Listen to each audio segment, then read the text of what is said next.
24 out of 28 play calls last year in the first half, he called wrong. Then it comes out later that he's dyslexic. So I'm like, damn, did he call the plays backwards? Is that why they were wrong? Like, show me how you would do it backwards real quick. So like Trey Wright, Roger run, Florida. Trey Wright, tight end trips away, backside nub. So we're going to sprint out. Roger run is a sprint out protection. Yeah. So that Ben Johnson wants that call. All right. Yep. In the huddle, he has to say, all right, Caleb, Trey left, Larry run, Florida.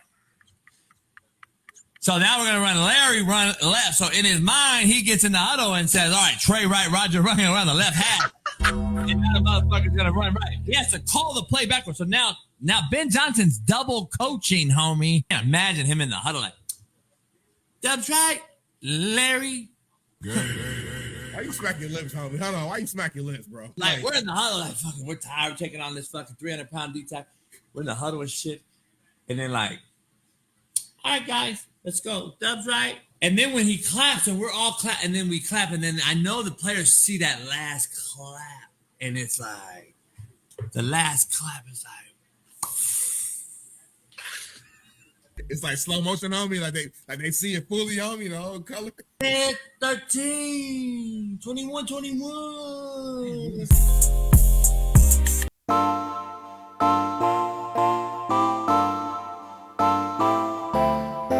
Welcome in and welcome back to the Coliseum. My name is Logan Hyder. I appreciate you being here. As we say every single time, there is a million other places that you could be. So I very, very much appreciate that. Statistically speaking, if you are watching this, you are not subscribed. So please, if you enjoy this video, do that at some point. I would much appreciate that, as well as sharing it with somebody who may enjoy it. So that being said, the first thing that we're going to cover today is the Los Angeles Chargers. But that brings me to something that I promised that I would be doing, and that is checking on the division winners parlay that I put in a couple of weeks ago. So there's going to be a couple screenshots up on the screen right now, and this is the original bet and the odds that it was at and the odds for each team, and then the odds right now. So I basically just put the exact same thing back into a slip, and obviously most of the teams have changed in one way or another. You can kind of look through this and pause this if you want to see all the changes, but the one that we are going to focus on is the Los Angeles Chargers, because that was the biggest underdog by far on that first slip, plus 350. The Detroit Lions at plus 185. Let's see where they're at. Detroit is still plus 185. So they're the same after 3 games. The Chargers are now minus 165. The other big favorite that we took was, or the underdog was plus 160 for the 49ers, who are now plus 105. And yeah, so overall looking pretty good on that division winners parlay. Actually pretty happy about how it's done after a few weeks of games. But the team that I want to focus on today is, or start out focusing on today, amongst many others, is the Los Angeles Chargers. So the Los Angeles Chargers, like I said, was the underdog that I picked, the biggest underdog that I picked on that original division winners parlay. And they have started out very, very well, including Justin Herbert, who I talked about in that episode being one of the most overrated quarterbacks in the NFL. I still maintain that take overall. If anything, I think that the fact that Jim Harbaugh is there and will drive them to success will continue to get Justin Herbert pushed forward in a way that I don't totally agree with. That doesn't mean that he doesn't have skills. It doesn't mean he's not a good quarterback. I just think that the idea, like we will show here in just a second, that he's one of the greatest quarterbacks ever. He's compared to Peyton Manning a lot for some reason. So yeah, let's take a look at some of his work so far. Let's see. This is from the other day against the Broncos. Shakes off a defender right there in the pocket, and then rolling to his left, flips his hip with another guy in his face, and delivers it to Keenan Allen right where it needed to be. Amazing throw again. He's a big guy. This is why he's able to shuck that one. And then as he's rolling, being able to get that pass off and put it where he did is really an incredible throw. My issue with Justin Herbert is more this right here. I want you to keep in mind, the Broncos are going to get immediate pressure up the middle on Herbert. And they are also going to have every receiver completely blanketed. And the rest can only be explained on video. 2nd down and 6. Herbert to the air. Pipkins the block at the right tackle. Got away from Allen. Herbert alive in the throw.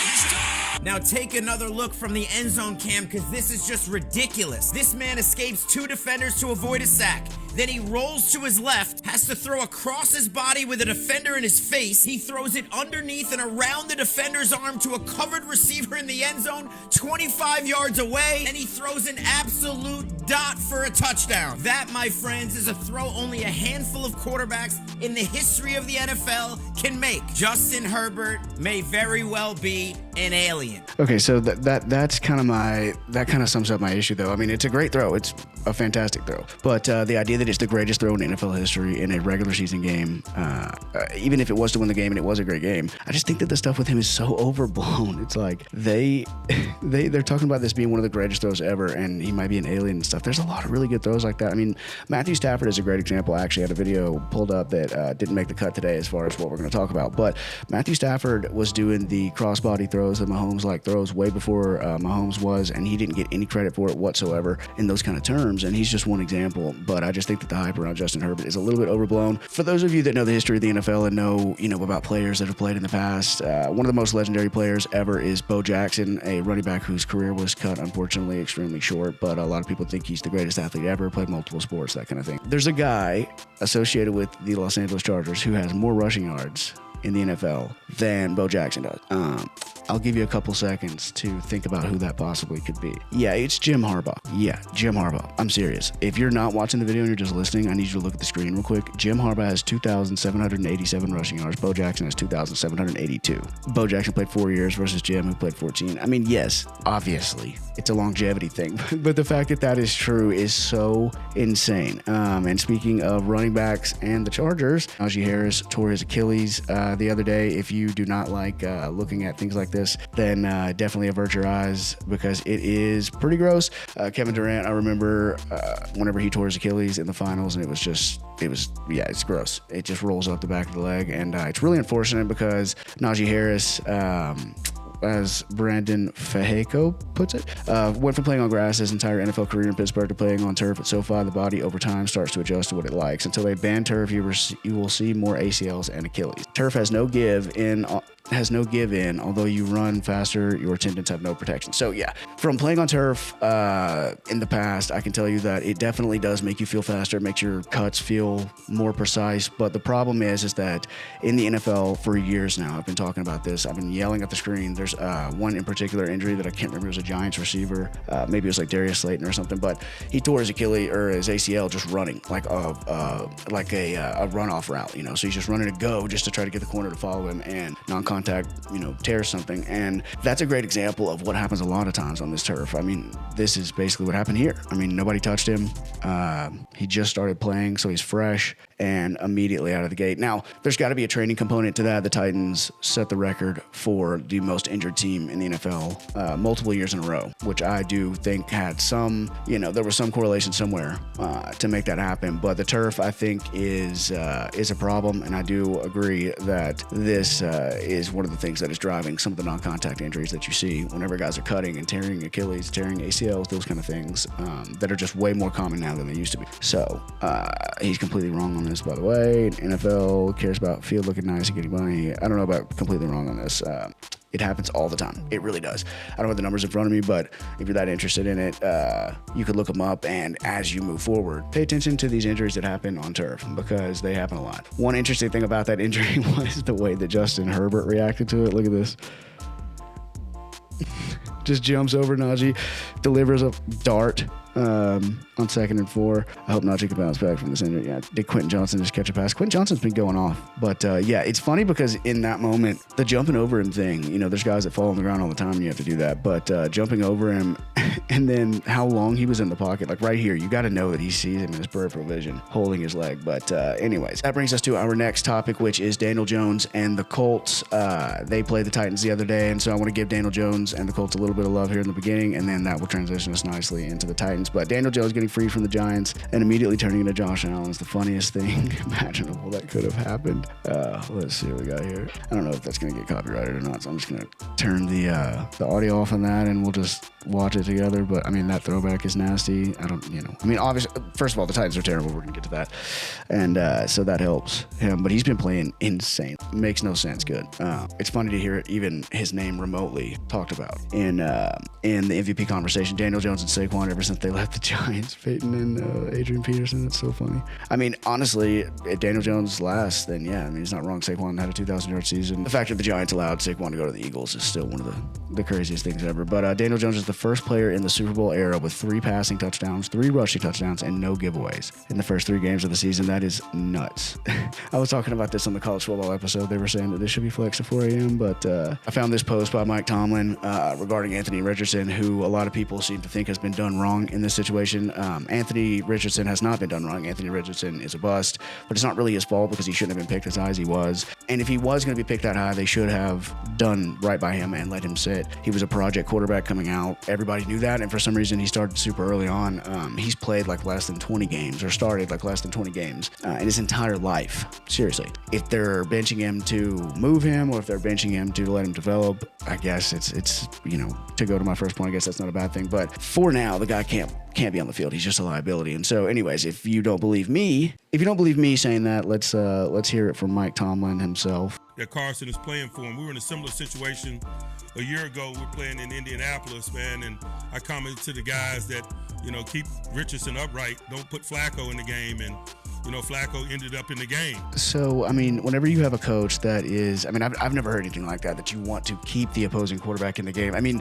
Sometimes if you know that you have a backup that's a better player, I guess it could happen in a situation like that, and that's obviously what's going on here. But as far as particularly trying to keep them upright, trying to make sure they don't get hurt, which is Richardson's, bugaboo, obviously. And so they're basically like, this guy gets hurt all the time. He'll get knocked out of the game. Let's not do that because we don't want the backup to come in. That's a really big indictment on Richardson, and that's Mike Tomlin saying that. It's not like Mike Tomlin's a first-time head coach or something like that. He's literally a Super Bowl winning head coach who's known for defense. So with that being said, it is time to move on, unfortunately, to the Titans. I think that this pretty much sums up how all Titans fans and the players, but in particular Cam Ward and the Titans fans feel right now, just, in hell. Let's let Paulie Market walk us through some of this stuff. This is, again, it's been a couple weeks since we have covered these things, and so we got a couple weeks worth of posts, and sometimes we'll be referring to games that happened in week 2, sometimes it'll be week 3. But Cam Ward has been sacked 11 times in his first 2 career games. He was sacked 6 times week 1, sacked 5 times week 2. That is the most sacks that a quarterback has taken in his first 2 career games in 75 years. He also has absolutely no help from his receivers, which we will talk about, but he doesn't have a whole lot of help from his offensive line or his head coach either. Let's see. Yeah. So I think that in hell is a great way to describe that. I actually really like the way that he's been playing overall. He made a play the other day that was Will Levis-ish. I will have to say, though, we have that right here. Cam Ward throws a touchdown pass to the other team. Like I said, he's not having a whole lot of help from his receivers, Calvin Ridley in particular. The Broncos game, I believe it was, the Titans really should have won that game. And Cam Ward's stat line in that first game, 142 yards, and it was the worst stat line that I've ever seen for a guy who played a good game. It's not like he played a great game. He wasn't, should have had 350 yards and 4 touchdowns, but there were some really, really long balls that Calvin dropped, 2 of them. And I believe Che dropped 1 as well. And so you're looking at well over 200 yards passing, maybe another touchdown or 2. And that's a much different stat line, and the Titans would have won the game. And so Calvin Ridley has continued to have those issues, so much so that apparently, and I heard them talking about this morning on the radio just as I was getting out of the car, and I didn't actually hear what they were talking about as far as taking extreme measures, I think is the way they put it, to try to help him. Titans wide receiver coach Tyke Tolbert has Calvin Ridley wearing these glasses in practice. And I don't really even know what to say about this. First of all, they look used. This may be after practice. They maybe have used them several times. It may be something they do all the time. But I've never heard of these before. I've never heard of anything like this before. Looking at them, I also don't totally understand what the point is. I guess it's to maybe practice catching with your helmet on because you don't have as much vision. But I don't really understand the 2 holes in the middle, and then it's just like a pair of sunglasses. I don't really understand what's going on here. I really, truly do not. But I really don't think that that's going to help. As this guy put it right here, good. He needs to learn to catch the ball again. Man has the yips. That's not really what we need him to. I literally am like having trouble putting this into words because this is so ridiculous and it's such a Titans thing to do. But what the fuck is going on here? A and B, he does have the yips, and the yips are not going to be solved by wearing a fucking pair. Like, to me, if you get this out and you're like, hey, I'm going to try to help you with your mental issues with catching the ball. It's in your head at this point. Do you think that that's a vote of confidence to give him some fucking fucking thing out of 1976 that people, I don't even know what this, like, I've literally never in my life seen anything so, like they said, extreme, desperate. That's what they said. They said it was desperate measures, and I would agree with desperate. This is ridiculous. This is insane. This does not tell me, if I'm Calvin Ridley, that you have a lot of faith in me, that you got to pull out stuff like this to try to help. Yeah, it's a weird situation because he does drop the ball like crazy, so I don't know what you do, but I don't know that that's the answer. Colts wide receiver Michael Pittman Jr. on the 41-20 win over the Titans. Saw it in the pregame intros. They kind of looked a little sluggish. They were kind of walking around. Nobody was really bouncing. Right then and there, we all sat there and said, and we're like, they don't want to play today. This is 3 games into Cam Ward's rookie season, by the way. And this, it kind of brings us perfectly to our next point, because the point of saying that this is 3 games into Cam Ward's rookie season, Cam Ward has brought excitement. Cam Ward has made some big plays. That's true. And yet somehow we're a worse football team in every other way. The coaching has not gotten better. The talent around Cam Ward has actually performed worse than they have before, such as Calvin Ridley that we were just talking about. The team is just not better in any way. I think that they're probably worse in every way other than Cam Ward. And I think that there's no bigger proof to that than, other than Cam Ward's excitement and Cam Ward being there, this is the energy of the football team 3 games into this season. And I think it all has to do with this man. So Brian Callahan being the leader of the team is a problem.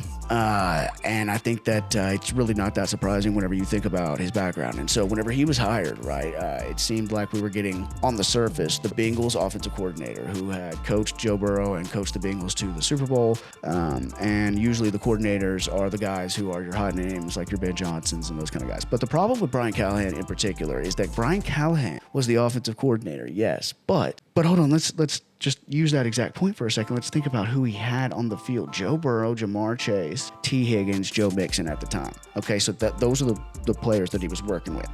So that's already kind of a problem, because you already have to wonder, was it him or was it them? Was it the talent that he had, right? Josh McDaniels getting hired over and over and over again because he was the Patriots offensive coordinator. And so is that offense good because Brian Callahan is the offensive coordinator, or is it them? First big problem. Second big problem, and to me, I don't even know how you work around this as far as logic. The man did not call the plays. He didn't call the plays. He was the offensive coordinator in Cincinnati, but Zach Taylor called the plays. So what exactly was he doing? Don't really care. The point is that the idea is that he's an offensive guru, and this is a guy who coached Joe Burrow and all this stuff. Hey, Joe Burrow, I think, is probably going to get a lot of guys hired for being offensive geniuses in his career, A. And B, you didn't call the play. So you've never even managed an offense on game day, much less an entire team. And it shows every single week with the decisions that he makes. And I have the best example that I've seen in a very, very long time. A friend of mine actually said, whenever I told him this, that just shows you right there, basically empirical evidence of the fact that there are people in these roles that do not know what they're doing or what they're talking about. Brian Callahan, I don't know about the can't read thing. I don't know why he says that,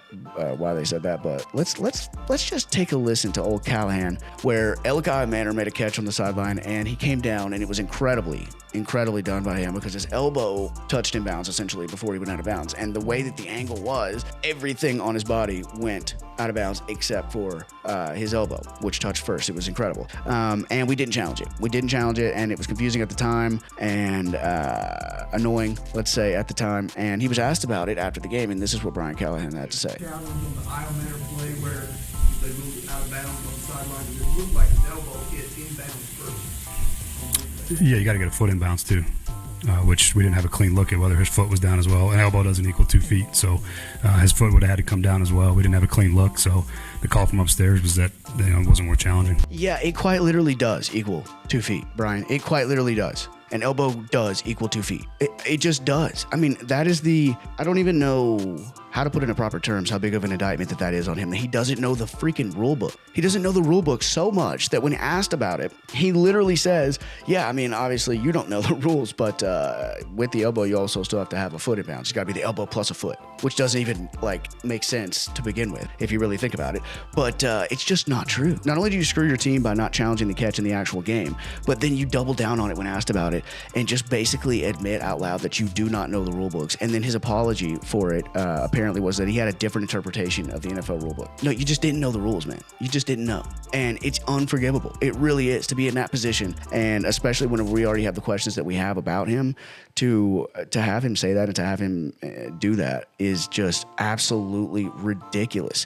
There was another situation that I don't have any video for right now, but they came out of a timeout and then went to go kick a field goal, got to delay a game. I mean, this stuff is ridiculous. Now that I'm thinking about it, we didn't get around to talking about the penalties as well, but they have the most penalties in the NFL. They had over 100, like way over 100 yards in penalties in the first game, and they've had the most penalties in the NFL so far. It's ridiculous, and it is coaching, and he does not know what he's doing. He's got a little bit or a lot of bit too much freaking dip on his chip, and his britches a little too big, all that kind of stuff. But you know what? I almost can't blame Brian Callahan, because this is the person who's making the calls in this organization, is Amy Adams Strunk. There's a joke there to be made about the fact that it's a woman running the organization, but I'm just not that kind of guy, and I'm not going to bring that up.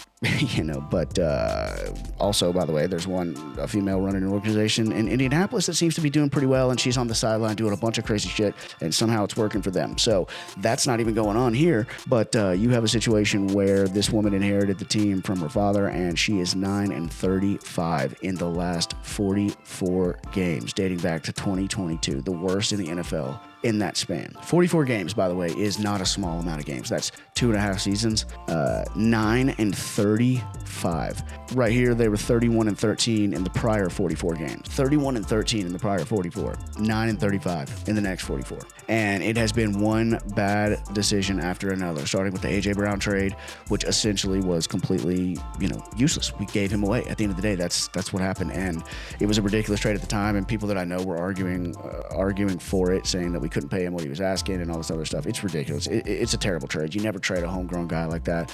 And I think that AJ has obviously made that point by going on to be elite since then, winning a freaking Super Bowl. And it seems like every time that we look up on Sundays, there's a guy that we had on our team who's making plays for somebody else. And that comes back to her. What I know for sure comes back to her is firing Mike Vrabel. And if you don't know what happened there in the power struggle that basically took place, Mike Vrabel had enough of the personnel decisions that she was making.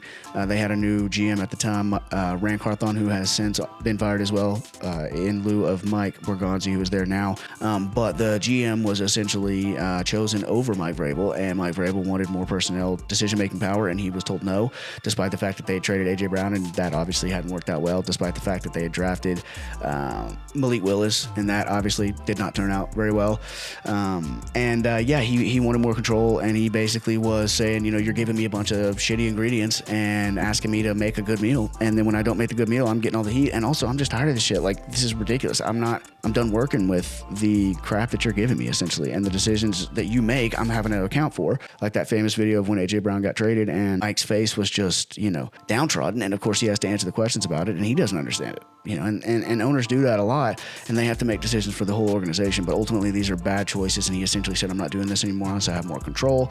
She chose the GM over Mike Vrabel, who she then fired in short order after that. So lost Mike Vrabel for no reason, lost A.J. Brown for no reason, ultimately lost Derrick Henry for no reason, because we didn't trade him when his value was the highest, and he has gone on to, prove that he really wasn't even in need of being traded anyway. I think we could have probably used him on our team and probably used him to help our young quarterback take some pressure off of him and that kind of thing. So, it's just one terrible decision after the other, but 9-35 really does tell the whole story. And the next clip that I'm going to bring up here is just to show the difference between the kind of guy that we had in the building and the kind of guy that we have now. We have one guy who doesn't even know the rules.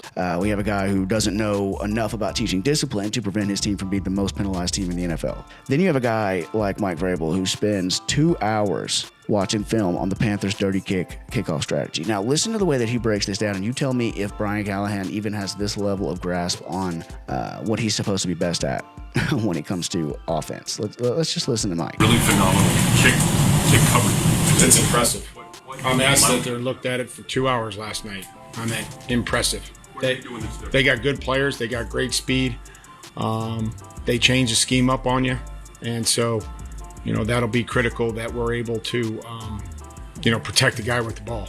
They're flying, and it starts with the kicker. Kicks a good kick, dirty kick. So he's had the returner sometimes confused. He's kicking them when he kicks them deep. They're right at the goal line, forcing you to return them, or Last week a couple times they touched it, took a step back, and then had it on the 20-yard line. So sometimes one hops and they can return it. Sometimes it kicks and goes sideways, and we'll have to be prepared for that. This is one example. It may seem like, yeah, this is what coaches do, but first of all, they don't necessarily spend this much time on something like this, especially as the head coach. And again, Brian Callahan doesn't even know the fucking rules enough to know what a catch is, much less even be thoughtful to, much less think about doing something like this or being this prepared. And I think that just on a very principled level, Mike should have never been fired.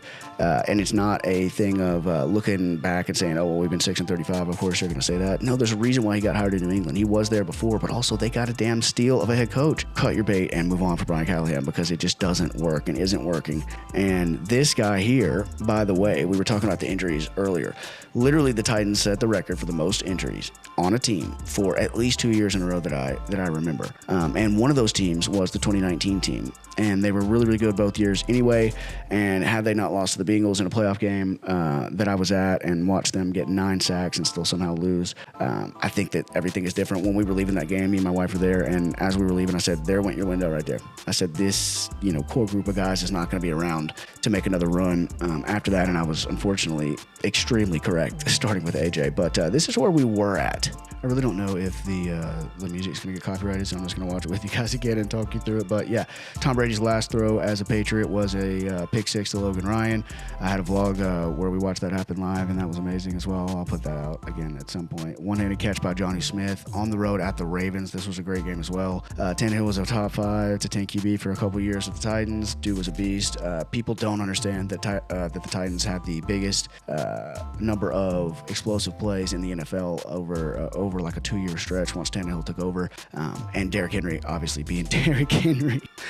Things have just gotten worse and worse for Earl Thomas since then, if you know, you know. But yeah, that was a low light for him. Derrick Henry taking off again for another long run, just unstoppable whenever he gets going. And then you got the jump pass for the tutty to Corey Davis. Wow, good times. Derrick Henry putting AJ Brown in motion in the Wildcat, scoring a touchdown against the Chiefs. That was a pretty good game for most of the time, or until the second half. The Titans were still in it, and then the Chiefs pulled away. But yeah, legendary playoff run, taking out Tom Brady, taking out the Ravens, and then giving the Chiefs a good game for about a half. I think that at that point the Titans fans were pretty much okay with whatever happened. That's where you came from, and now you are 6-35 with possibly the worst team that we've had in a decade, and a young QB who, if we don't get it figured out soon, his development is going to be totally ruined, and a coach who should have never been hired. Literally one of the worst hires ever. I actually think that I have a clip here from Clay Travis that we can watch real quick about. Yeah, let's watch this real quick. For my money, one of the worst hires ever made in the history of the NFL. Last year, Brian Callahan went 3-14 as the head coach of the Tennessee Titans. The only reason he was hired was because we were told he's a great play caller and he'll be able to develop Will Levis, this young quarterback that's out there that everybody is focused on. And Will Levis last year was a disaster, got benched. Now, number 1 overall draft pick, Cam Ward, they can't protect him. Offense looks inept. Coaching sideline decisions look indefensible. And yesterday, it was announced that Brian Callahan will no longer call plays for the Tennessee Titans. Why in the world is Brian Callahan still employed at all? Why do they have him? He's the worst coach maybe ever hired in the history of the NFL. He can't make basic decisions on the sideline. He doesn't know when to challenge. I have seen enough, sadly, watching the Titans. This guy has to be gone, and they have to bring in a new coach.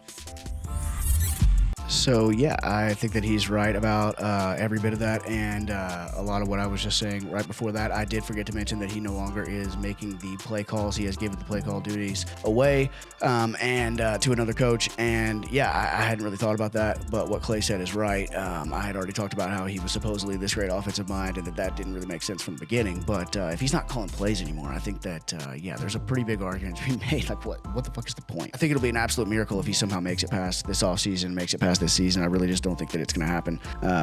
So yeah, I think that they should just go ahead and get rid of him. I know that it's like, what's the point?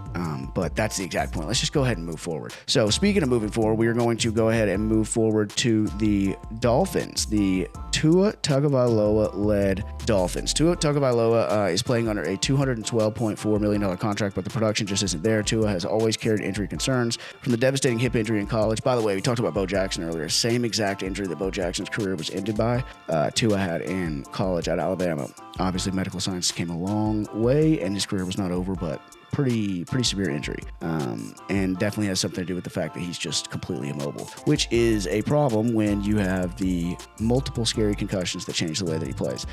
Now, 3 weeks into the season, the Dolphins are 3-0, while Tua's numbers look terrible: 575 yards, 5 touchdowns, 4 interceptions, 87.1 passer rating. It's not the kind of return you expect when you're paying him more than Jared Goff, Baker Mayfield, and Matthew Stafford. Yucks. Okay, so $212 million for Tua Tagovailoa. They have not been playing well at all. I said in the first NFL video that I made that Mike McDaniels would be gone soon, and it does seem that that is the case. He probably won't make it out to the middle of the season. I think that's what I had said, is that he may be gone by the middle of the season. I think that's definitely on the board, more than likely at this point, actually. But Tua has this interesting thing that's been going on with him, and it's unfortunate because the head injuries, the horrible head injuries that I really, every time that he takes off, I just cringe, and I think that everybody else does too. But I think that it's really a deeper thing than that, because I don't want to see this man permanently changed or, God forbid, die on the field due to a head injury. And I think that you're legitimately, like, all jokes aside, I think that that is a possibility with the way that he has been hit and the injuries that he's had. The last concussion that he had was ironically done to him by Damar Hamlin.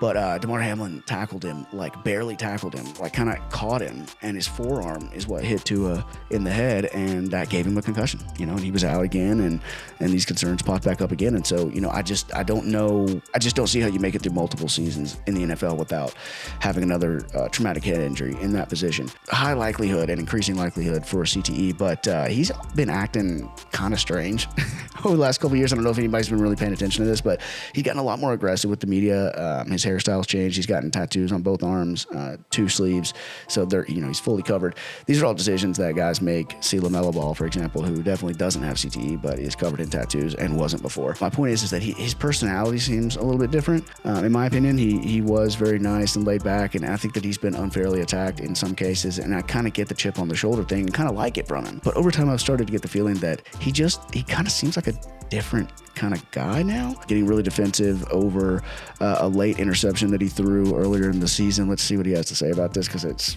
pretty funny. I'm trying to walk the line between clearly he has CTE already and it's funny and let's laugh at him, and also please stop playing, because I don't want you to have it or get permanently scarred. I thought I was in rhythm and timing of the play. Seeing the flat defender go over the top of Jalen's turning around. I think that was a really good play by the defender. And had some color in my face trying to maneuver the throw as well.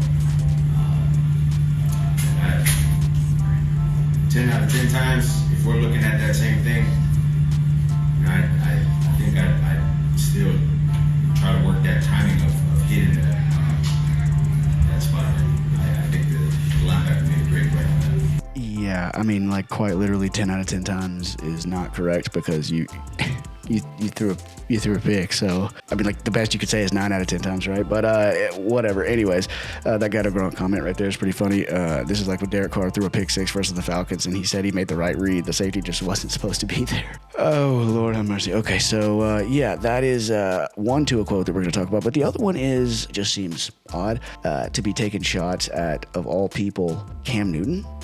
So Tua Tagovailoa said, let's see if we got the actual quote here. So let's listen to this. Anybody can play quarterback in this league then. I want to see anybody on the streets come and play quarterback. Cam's doing his thing for sure, but I think it's easier to be able to hold a clicker and talk about it that way, or talk about what someone else is doing wrong when you're not going out and having to do the same as them, right? So I think it's easy to do that. I think anybody can do that. I don't think anybody can play quarterback. Yeah, that's a rough one. That is a rough one. And like I've literally seen people say like maybe he doesn't know, but like there's no way that he doesn't know who Cam Newton is. There's no way. And let's look at a couple of these slides that we went through. Let's look at the career numbers. Cam, 32,382 passing yards, 5,628 rushing yards. Good God, 269 touchdowns, 123 picks. The last couple of years of his career destroyed his numbers. Tua has literally half as many passing yards. He has 447 rushing yards. I mean, Cam probably had that in 3 or 4 games during his MVP career, or his MVP season. 111 total touchdowns, 48 picks. That's rough. And that's just the pure raw numbers. Fourth and one with Cam Newton. Playing QB is tough, no doubt, but don't act like Cam is some random dude off the street. That's a light way for them to respond to that, because that is crazy. That is crazy to act like, I don't even really know where he was coming from, because you got to know who Cam is. And I guess if his point is that like at this point he is a person holding the clicker and he's not the one on the field, it's just a bad take. That's not even a good take. It's not a good defense. It's terrible either way. And he, I think rightfully so, is getting dunked on for this. So let's watch this real quick. Oh, we're coming back to that. Let's watch this. I'm not gonna play the music on this one for sure, but holding a clicker while squatting 1,600 pounds of humans for a first down.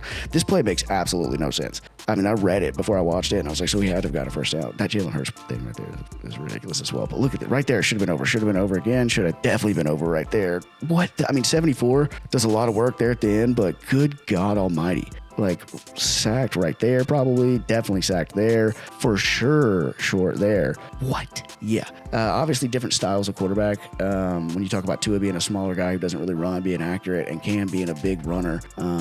But at the same time, just what are you talking about? What are you talking about, Tua? Just chill out, brother. You are not helping the CTE claims. The last thing about the Dolphins that I had pulled up here is I think that it's always funny to look at, like the Browns, for example, at one point had Nick Saban and Bill Belichick on their coaching staff at the same time, as well as others. There was a Washington Redskins coaching staff that featured Sean McVay, Mike McDaniels, Kyle Shanahan. There were some others as well. But look at the freaking coaches that the Dolphins have let go or had on their staff and let go somewhere else at the very least. Dan Campbell, Todd Bowles, Ben Johnson, and Dan Quinn. Todd Bowles was by the way, the reason why I put this on here too, it could be cherry picked and say, oh, well, there was a guy on a roster here or a guy on a staff there. No. 2008 to 2011, assistant head coach and secondary coach. In 2011, he was the interim head coach of the football team. They let him go. Ben Johnson, I was thinking, yeah, but he was like into Detroit and stuff like, no. Ben Johnson, 2011 offensive assistant, 2013 to 15, assistant QB coach, 15 tight ends coach, 16, 17, assistant wide receiver coach, 18 wide receiver coach. He basically made his cut his teeth in the NFL, made his career from Miami first. Had him in there, homegrown, let him go. Obviously, the Bears head coach had a ton of success with the Lions as well. Dan Campbell, 2011 to 15, tight ends coach, and he was the interim coach in 15, which I kind of sort of remember, and was liked by the players. But yeah, let him go. Obviously, we know where he is. And he actually ends up taking Ben Johnson with him, and he knew the talent, saw it, and yeah.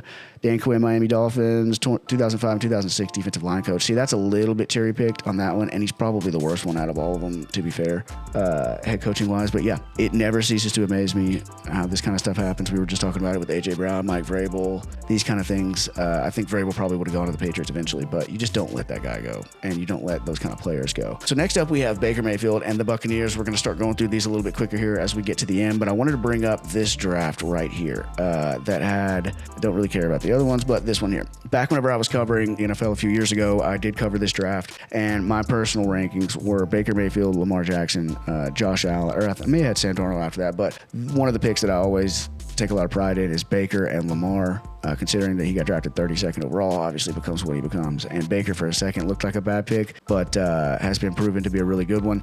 Josh Allen, I didn't like as much coming out because you don't ever and have literally, except for him, you have never seen an increase in accuracy from the 50% to the 60% from college to the NFL. Other than him, he's the only guy that's done it.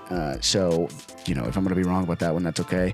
Hated Josh Rosen, great call on that, and didn't like Sam Darnold because the small hands thing is kind of funny, but in all seriousness, it does make it harder to prevent fumbles and those kind of things, and he turned the ball over a lot anyway.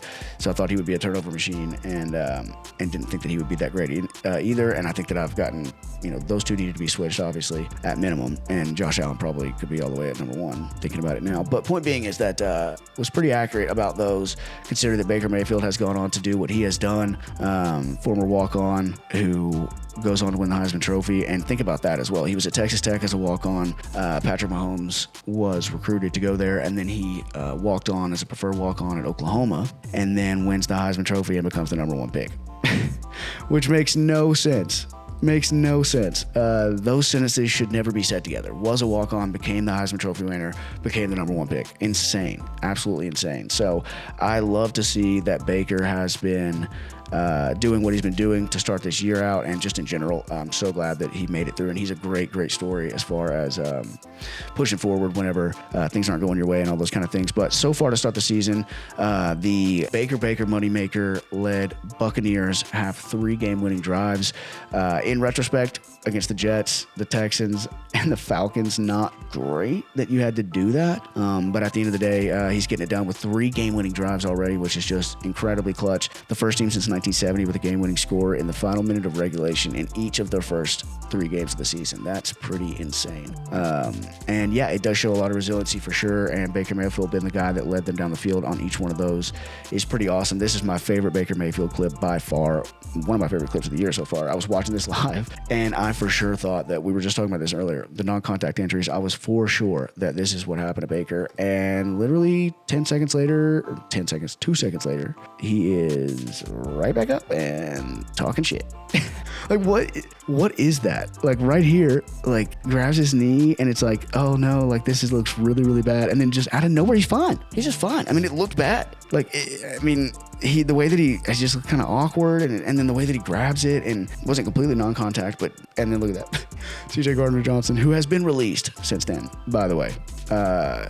Has been released by the Texans since then. So not a good look for him, especially whenever Baker Mayfield posted something and said built different. It was this picture right here, from a different angle of him talking shit to CJ, and CJ Gardner-Johnson commented and said something about how he didn't have a ring, which is like, yeah, you're the reason why the Eagles won that Super Bowl for sure. And then he got cut by the Texans, unfortunate for him. The other thing about this game and about this team that I wanted to talk about was Ebuka, who is from Ohio State, obviously, and something that you may not know about Ebuka while this plays, as he absolutely, good God, I did not see that. Holy shit. Oh, Lord. To have that on Sauce also is amazing. There's a big argument about who is wide receiver U. Ohio State, LSU, with Jamar Chase, Justin Jefferson. Alabama has a little bit of an argument to be made there as well. But Ohio State, a lot of times, is quoted as being that Marvin Harrison Jr., Chris Olave, Jeremiah Smith there right now, Emeka Ebuka, Jackson Smith-Njigba. That's just off the top of my head. Also, slant boy Michael Thomas for the Saints for a while. He came from Ohio State as well. Of all those receivers, the guy who leads Ohio State in receiving all time is Emeka Ebuka. Of all those receivers that I just named and all the great receivers that have played at Ohio State, this guy right here is the guy who leads that program in receiving. I liked him a lot, but I did not like him enough, because once I heard that, I thought, what? That's pretty insane, considering who has come out of there that they're literally called wide receiver U. So Baker and Ebuka are absolutely on a tear right now. They have a really good chemistry, which is really good to see for Buccaneers fans, because Mike Evans is getting older and Chris Godwin is as well, plus he's coming off an injury. So got an absolute stud in this guy here, and him and Baker should be a great duo for many years to come. He also had a game-winning catch in the first week, I believe, which is crazy for a rookie. He had 2 touchdowns and a game-winning catch, which was an absolute rifle of a post route from Baker Mayfield. So yeah, draft Ohio State wide receivers. Garrett Wilson. I knew I was forgetting somebody. Garrett Wilson is the other guy, and Emeka Ebuka is the guy who leads them all in receiving yards. That's pretty nuts. Let me guess. I was about to say somebody getting cooked in blue. That's probably a Titans player. So yeah, Emeka Ebuka, Baker Mayfield, really impressive by those guys. 3 game-winning drives. We were just talking about this a minute ago. The bread must rise. That's hilarious. Tampa Bay won all of these games, down by 5 with 6 seconds left. They won. Okay, that's. All right. Down by 3 with 1 minute and 4 seconds, and down by 1 with 3 seconds left. Good Lord. That is insane, actually. First QB in history to have 3 straight game-winning drives in the first 3 weeks of the season. Nobody's ever done that before. So good for Baker Mayfield. Good for Bucs fans. Baker Mayfield is, by the way, everything that Johnny Manziel was supposed to be as far as an NFL player. I love Johnny, but there's a lot of similarities between the two. And Baker actually has, gone on to do largely what he should have done and was supposed to do in the NFL. So to finish this off, we're going to talk about one more very specific story, and then I have a couple funny clips to show you of kind of random things around the NFL. But the last one, big one, being this week is going to be Jackson Dart starting for the New York Giants. Jackson Dart, somebody that a lot of people are excited to see, including myself. This right here is hilarious. That we're showing on the screen. The definition of insanity is playing a new QB and expecting them to succeed behind our O-line. So this has actually been met a little bit with frustration because people don't understand if he's going to sit, why you would bring him in now, as if he's going to make the team compete. This isn't a team that is going to be competitive anyway. So it seems like maybe just don't do that right now. But that is exactly what the Giants are going to do in starting Jackson Dart, which I think that regardless whether you're going to be competitive or not, the other school of thought is put him out there and let him learn. He's not a project like Anthony Richardson or a guy like that. I don't think. And so I think that you're actually safe to go ahead and do it. It's not going to get worse than Russ. And yes, their schedule is brutal. They start out with the Chargers, and so that is, not a great defense to start your career off with. But the good thing is they're not playing the Chargers when he has a bunch of film on him already, and that kind of thing. So Jackson Dart starting for the Giants. This is pretty funny. The other guy who has been playing extremely well for the Giants and has been bringing a lot of excitement is another rookie, Cam Skattebo. Skattebo. There's about 1.5 million different nicknames for that guy, but he is hilarious, first of all, and he plays hard as shit. He's been a great story and has done a little bit of everything just like he did at Arizona State.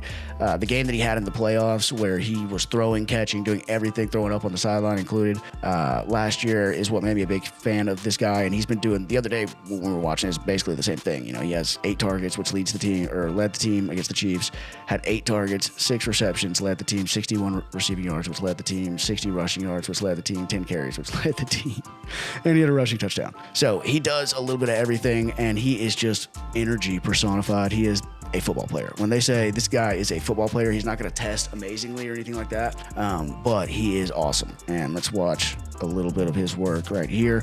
There's also a play that I'm going to show you at some point. I mean, that's crazy contact balance. It's just insane. He just runs hard as shit. But the other play that I'm going to show you in a minute is him blocking, actually, which is another big and very underrated thing that running backs need to do. Ezekiel Elliott was famous for being very, very good at run blocking. Here's the block right here. Boom. Dude, that is crazy. That is crazy. And 90 went out of the game with an injury, by the way. Look at that. Catching the ball out of the backfield, making something happen. He's basically the only reason why they were in that game against the Chiefs of all teams. And so Cam Skattebo, really, really impressing.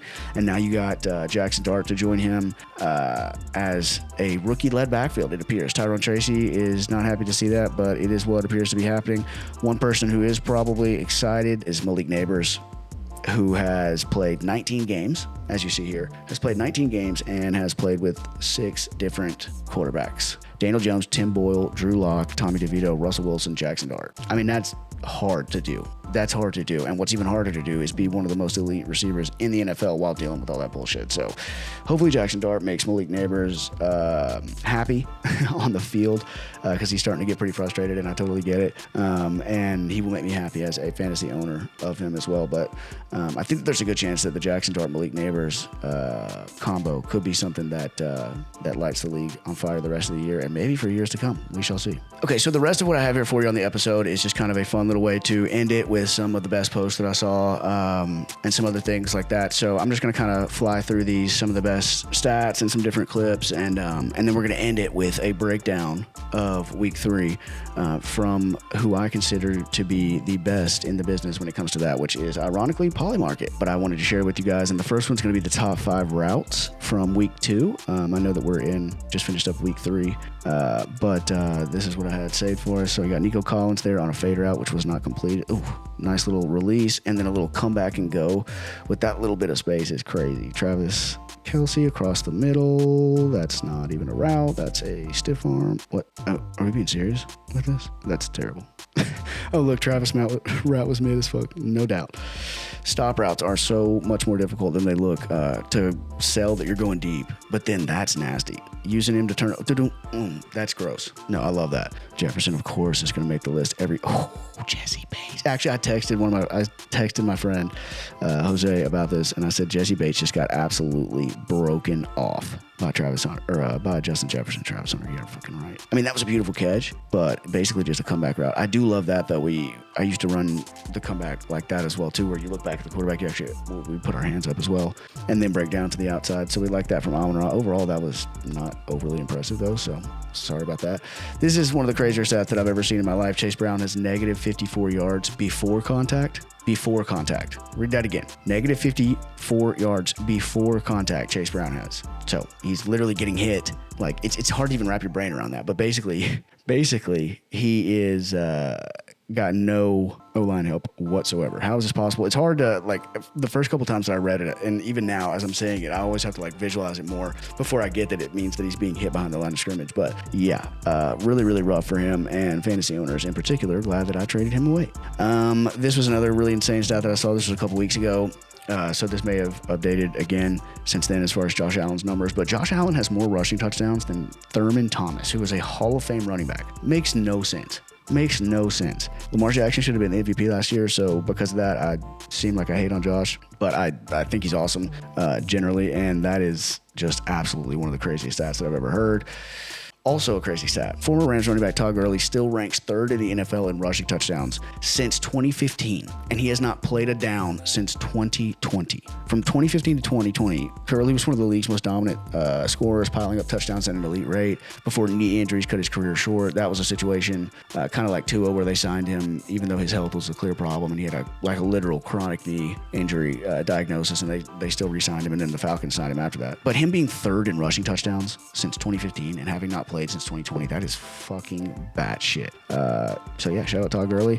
This is hilarious. I don't want to talk about the Cowboys because every other show in fucking America can be counted on to do that. But let's just look at how things are going for George Pickens. Yeah, and the Dallas Cowboys. I mean, you never love to see a guy leave the Steelers as a receiver because Mike Tomlin has given up on him. They've actually had quite a bit of receivers that have been absolute crash outs. So yeah, not surprising to see this from George Pickens already this season, and I don't feel bad for Dallas at all because they make really dumb choices. Also wanted to give a shout out to Isaiah Rodgers, who had the literal best defensive performance in NFL history. He had 2 forced fumbles, an interception, a fumble recovery, 153 return yards, 2 touchdowns, and a 99.9 overall PFF grade, which was the highest overall PFF grade in NFL history by PFF. Pro Football Focus is an analytics service that does deep dive analytics on every single player every single week, gives them a rating, and he got 99.9, which is the highest ever off of that game. And if I'm not mistaken, all of that happened before halftime. I'm almost positive that all that happened before halftime. So yeah, 150. That's hilarious. Better than my entire fantasy team. 153 yards and 2 touchdowns. Yeah. So shout out to Isaiah Rodgers for absolutely dominating and being the catalyst for me having 40 points put on me by my own wife. Just wanted to say once again that I appreciate you watching this video and sticking with me if you're still here after probably 45 minutes. I really, really appreciate it. And in the future, we won't have so much to go over because I won't be so behind on the NFL coverage here. So yeah, I appreciate you coming into the Coliseum today. Please subscribe. Please share it with somebody that may enjoy it. Comment all the ways that I'm wrong in the comments. I really appreciate that and would love to chat with you guys about anything that you didn't like or that you didn't agree with, or if you just want to talk about some of the stuff that you did agree with, that's totally fine too. But yeah, engage with Hybrid Studios in any way that you can, including mostly subscribing and sharing with a friend in real life who may enjoy this channel. That being said, I'm going to leave you with this recap, and we will see you guys next time.